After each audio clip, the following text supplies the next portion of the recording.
Hi, we are the astrologers of Pandora Astrology. I'm Jamie Kale Miller. I'm in Berkeley, California. And I'm Julia Mijas in San Francisco.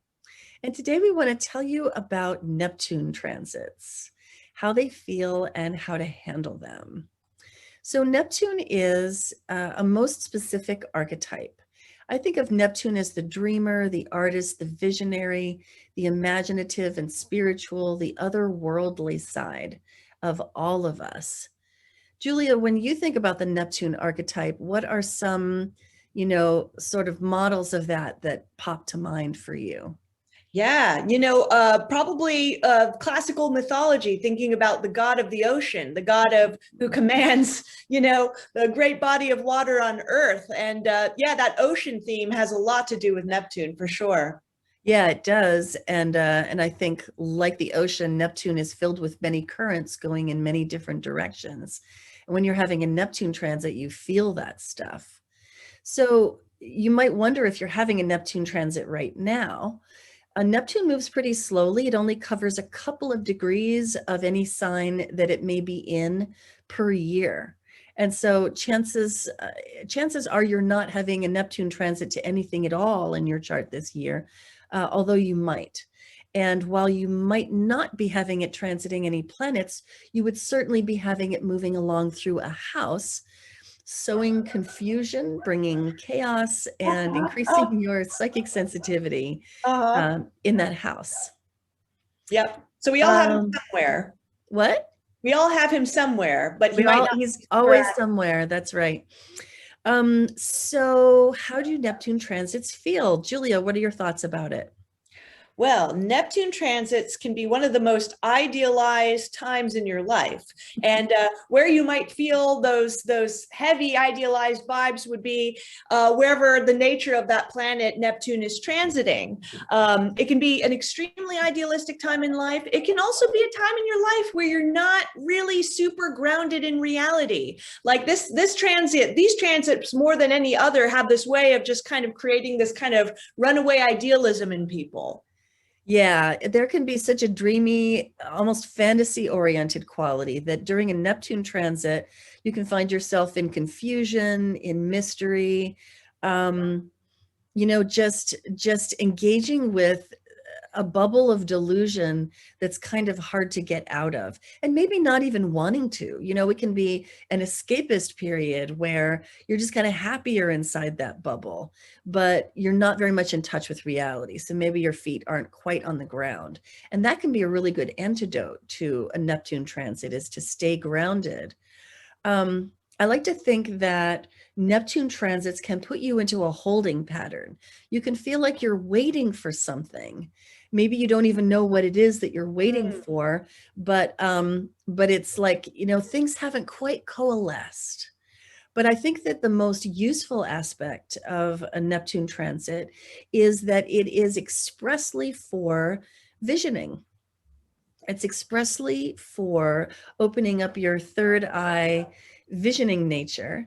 And so it's a great time for manifestation, although what you're trying to manifest may not come to pass right away. And if it does, perhaps it should be suspect.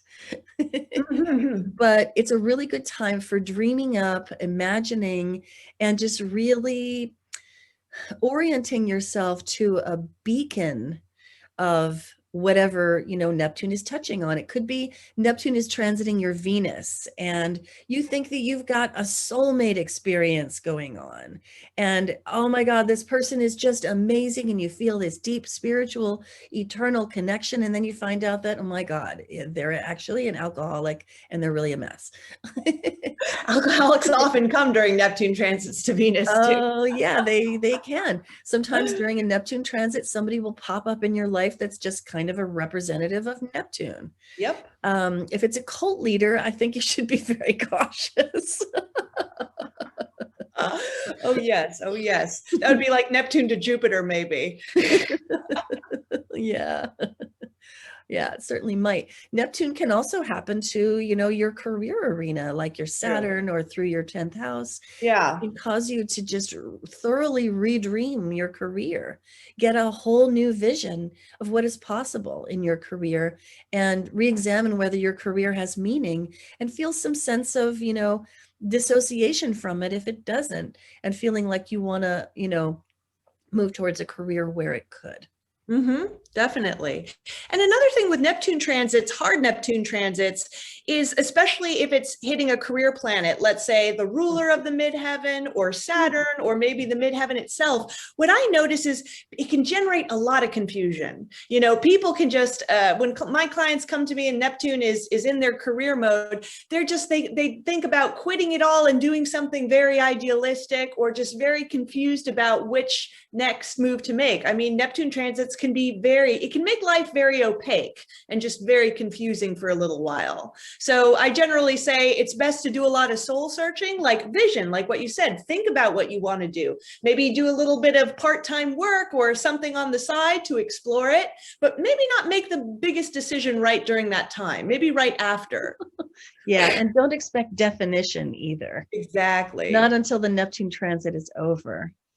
I think that Neptune transits are really best spent in a state of contemplation, solitude, and retreat. And that retreat and solitude can be the very best place to really open up all of your psychic feelers and let the spiritual download come to you, because something is trying to make its way into your mind, and it's that sensitivity that brings on the confusion, paradoxically, that can make it so opaque. That's when actually true. It's trying to to bring you some messages that are more metaphysical than physical. So the metaphysical connection can be really strong during a Neptune transit. And if you open yourself up to it and just let go of the need to have things be concrete or linear for the time being, then you can sail through a Neptune transit in a very good way. Well, I think that's what we've got to say to you today about Neptune transits. Hope that's useful for you. If you see an astrologer like us, obviously you can find out whether you are having a Neptune transit, and you can find out also really specific information on how long it lasts, when it'll be over, and some very tailored strategies for how to use it in your own particular case. And until next time, we'll see you around the cosmos. Bye-bye. Bye.